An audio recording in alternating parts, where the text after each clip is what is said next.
Hello and welcome to LES. आज economy lecture की series में हमारा टॉपिक है मनी एंड बैंकिंग पार्ट 6। ये हमारा मनी एंड बैंकिंग का लास्ट पार्ट है। अगर आपको बैंकिंग सेक्टर से रिलेटेड डिटेल्स देखनी है कि कमर्शियल बैंक्स क्या होते हैं, शेड्यूल्ड कमर्शियल बैंक्स क्या होते हैं, प्राइवेट बैंक्स क्या होते हैं, इन दोनों में डिफरेंस क्या होता है, एट्सेट्रा एट्सेट्रा, और अगर आप बैंकिंग एग्ज़ाम की प्रिपरेशन कर रहे हैं तो आप हमारे ही चैनल पे, एलईएस के चैनल पे बैंकिंग अवेयरनेस नाम से एक सीरीज़ पूरी चल रही है। आप उसको जाकर देखिए और वहाँ से आपको ये सारी डिटेल्स मिल जाएगी। इस लेक्चर में हमने इकोनॉमी के पर्सपेक्टिव से चीज़ों को कवर किया है। So let us begin. तो हमने पिछले लेक्चर में देखा था कि आरबीआई के पास में कुछ हथियार हैं जिनसे वो मार्केट में मनी सप्लाई को कंट्रोल करती है। मतलब कि मार्केट में कितना पैसा होगा और कितना नहीं, इसके लिए वो डिटर्मिनेशन के लिए कुछ उसके पास हथियार हैं, कुछ टूल्स हैं जिनको वो घटाती बढ़ाती रहती है, जिससे मार्केट में मनी सप्लाई घटती बढ़ती रहती है। ये दो तरह के टूल्स थे, एक क्वांटिटेटिव और एक क्वालिटेटिव। क्वांटिटेटिव में हमने देखा था कि SLR, CRR, OMO, bank rate, repo rate and reverse repo rate देखे थे। और आज हम क्वालिटेटिव में देखेंगे moral suasion, loan to value ratio और कंज्यूमर क्रेडिट कंट्रोल। ठीक है, सो लेट अस बिगिन। आज हमारा पहला टॉपिक है इसमें loan to value ratio. Loan to value ratio क्या होता है? मान लीजिए हमने लोन टू वैल्यू रेशियो इस टाइम पे आरबीआई ने डिसाइड कर रखा है 60%। इसका मतलब क्या है 60% का? मान लीजिए हम एक कस्टमर हैं, ठीक है, हमें पैसों की बहुत ज़रूरत है, बहुत ही ज़्यादा ज़रूरत है, और हमें जो है 60 रुपये चाहिए। कितने रुपए हमें चाहिए? हमें 60 रुपये की ज़रूरत है। अब हमें समझ नहीं आ रहा कि अब 60 रुपये लेने के लिए कहाँ जाएं। तो हम जाते हैं एक सर्राफे वाले के पास में।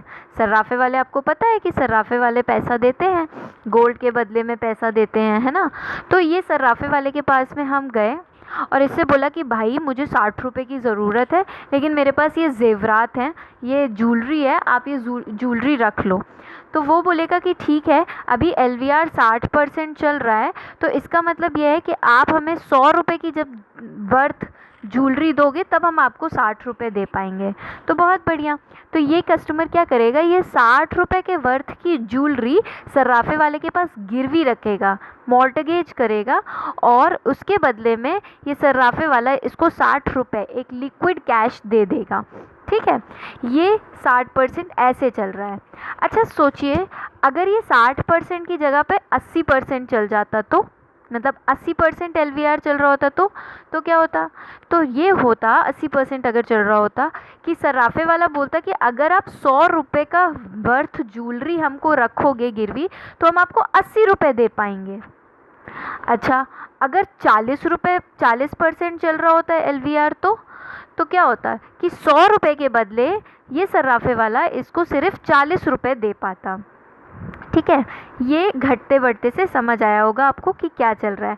मतलब अगर 60% चल रहा था तो हमने क्या देखा कि 100 रुपये की ज्वेलरी के बदले इसको 60 रुपये मिल रहे हैं। जब एलवीआर बढ़ा, आरबीआई ने एलवीआर बढ़ाया, तो उससे के बदले ये 80 रुपये, मतलब एक्स्ट्रा मनी सप्लाई गई मार्केट में, 80 रुपये ये लोन पे दे पा रहे हैं। ठीक है, और जब घटाया एलवीआर तो मनी सप्लाई बंद हो गई, मतलब 100 रुपये के बदले में सिर्फ 40 रुपये ही दे पा रहे हैं।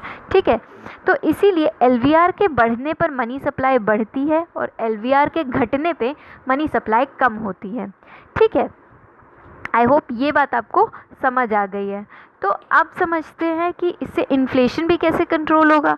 ऑब्वियसली अगर हमें इन्फ्लेशन कंट्रोल करना है, इन्फ्लेशन आ रखा है, तो हम तुरंत ही एलवीआर को क्या करेंगे, घटा देंगे, क्योंकि जैसे ही हम घटाएंगे तुरंत मनी सप्लाई मार्केट में घट जाएगी, कम हो जाएगी और तुरंत ही रुक जाएगा। आई होप आपको ये चीज़ समझ आ गई। आगे बढ़ते हैं। आगे है कंज्यूमर क्रेडिट कंट्रोल। ये क्या होता है? Triple C. बहुत सिंपल सा, बहुत ही बढ़िया, इजी सा है।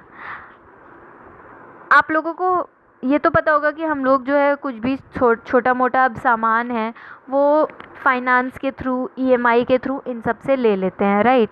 हमें जैसे स्कूटी लेनी थी तो हमने तुरंत उसको फाइनेंस करवाया। फाइनेंस करवाने का मतलब क्या होता है कि मान लीजिए ये 50,000 की स्कूटी है ना, तो इसमें कुछ अमाउंट वो डाउन पेमेंट आपसे मांगेंगे, इसको बोला जाता है डाउन पेमेंट। मतलब कुछ तो है जो देना ही पड़ेगा, मान लीजिए मान लीजिए ये 4,000 हो सकता है, 10,000 हो सकता है, जो भी हो।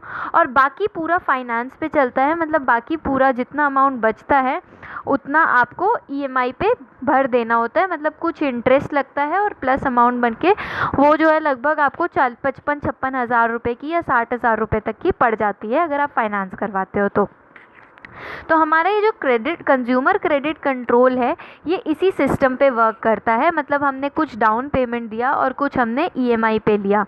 तो इसमें क्या होता है, अगर हम कंज्यूमर क्रेडिट कंट्रोल में देखेंगे कि ये जो डाउन पेमेंट रेट है अगर ये हम बढ़ा देंगे तो मनी सप्लाई मार्केट में कम हो जाएगी, और अगर हम ये कम कर देंगे तो मनी सप्लाई मार्केट में बढ़ जाएगी। Very simple. क्यों, देखते हैं। आरबीआई को कंट्रोल करना है इन्फ्लेशन, मतलब आरबीआई को मनी सप्लाई मार्केट में कंट्रोल करनी है, कम करनी है।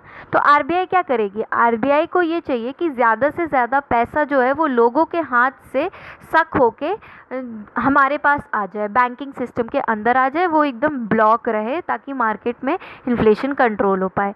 ठीक है, अब क्या करना है, सपोज़ हमें स्कूटर लेना था और स्कूटी हमने 50,000 रुपये की लेनी है ना। अब इसका डाउन पेमेंट डीपी है इस टाइम पे 4,000 रुपये।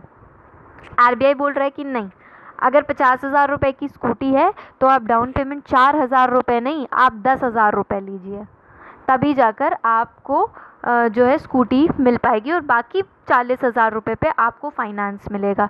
तो इससे आरबीआई ने क्या किया, जैसे ही डाउन पेमेंट रेट उसने बढ़ाया 4,000 से उसने 10,000 किया, तुरंत उसने एक्चुअली में क्या किया है कि लोगों के हाथ से जो पहले 4,000 रुपये जा रहे थे अब वो 10,000 रुपये जाएंगे। तो मतलब कि मार्केट में मनी सप्लाई धीरे से कम हो जाएगी। तो इसीलिए डाउन पेमेंट रेट के बढ़ाने से मनी सप्लाई मार्केट में कम होती है। फंडा बहुत सिंपल है सारी ही जगह पर, चाहे क्वांटिटेटिव टूल हो चाहे ये दोनों क्वालिटेटिव टूल हो।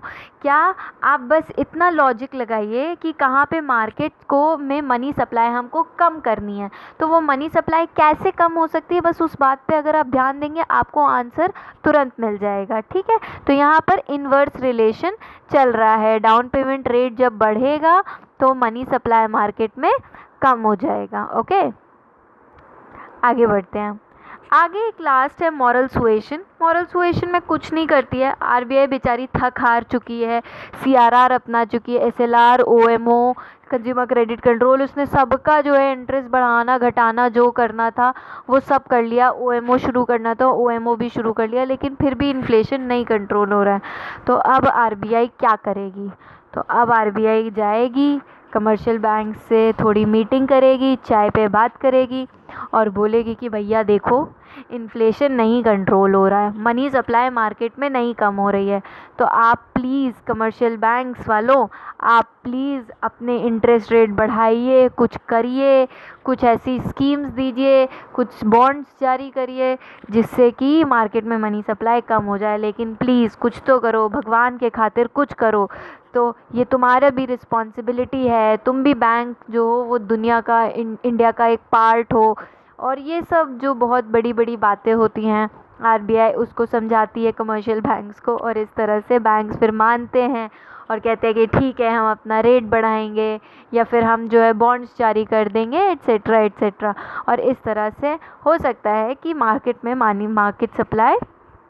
सप्लाई कम हो जाए। ठीक है, आई होप आपको ये चीज़ समझ आ गई है। अब लास्ट में, क्योंकि आरबीआई का रोल बहुत इम्पॉर्टेंट है तो आरबीआई का आप रोल ज़रूर एक बार पढ़ लीजिए। प्री में क्वेश्चंस ऐसे ही एलिमिनेशन से आ जाते हैं। सबसे पहले तो पूरे फाइनेंशियल सिस्टम को सुपरवाइज करता है।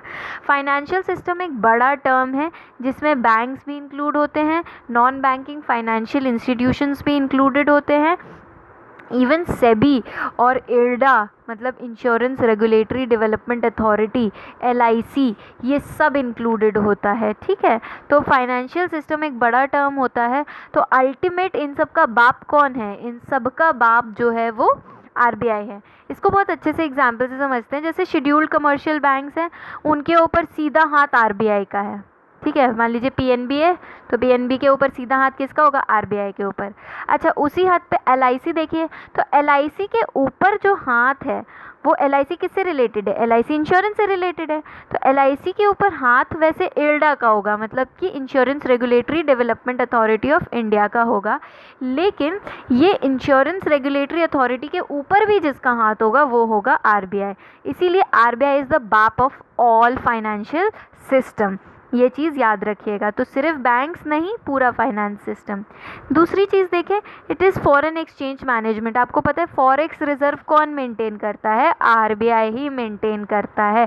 आरबीआई ही बताता है कि इंडिया के खजाने में कितना फॉरेक्स है कितना नहीं।